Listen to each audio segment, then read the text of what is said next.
Well, this week's topic is pretty grim. It's about government surveillance of citizens in political activities, in religious activities, and artistic activities that have no hint of criminal involvement, but which, to some eyes, may seem that way.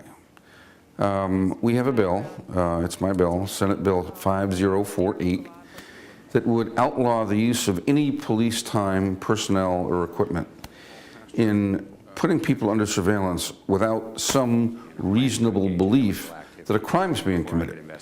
That's what surveillance is for. It's a legitimate police activity. There's no problem with that.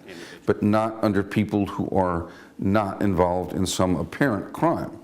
Police officer can stand anywhere, look at anything that's within sight, and take notes and make reports if there's a reasonable suspicion of criminal activity. We want them to do that. That's fair.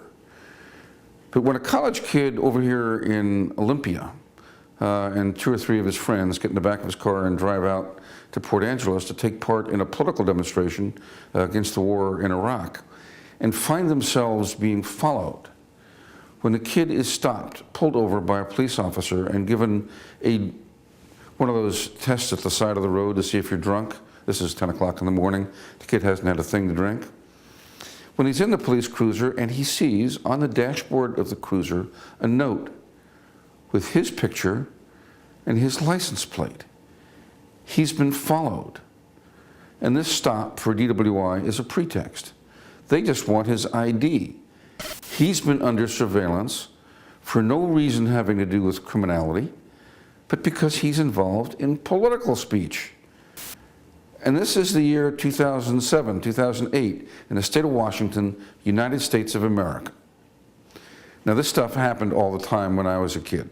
I could have been that kid. That was in the 60s. This is 2007. Here it is 3 years later, 4 years later. We've got a bill together that would outlaw the use of any Washington State police activity for that purpose. You know, I mean, at some point, after 40 years, you say, enough? The police say, well, that was a rogue cop. That was an isolated instance. It really doesn't happen beyond that. Really, Senator Kline, just that one time. Maybe. I want to believe that. I love this state. I want to believe that its police are not following me or some kid or anybody else around because of our political activities. Trust but verify. That's what Reagan and Gorbachev said, right? Well, I think this is what we're doing in this bill. Yes, we will trust the police. We hope they're right, but we will verify. Have a law enforcement officer take a good look at the database that's created by police surveillance.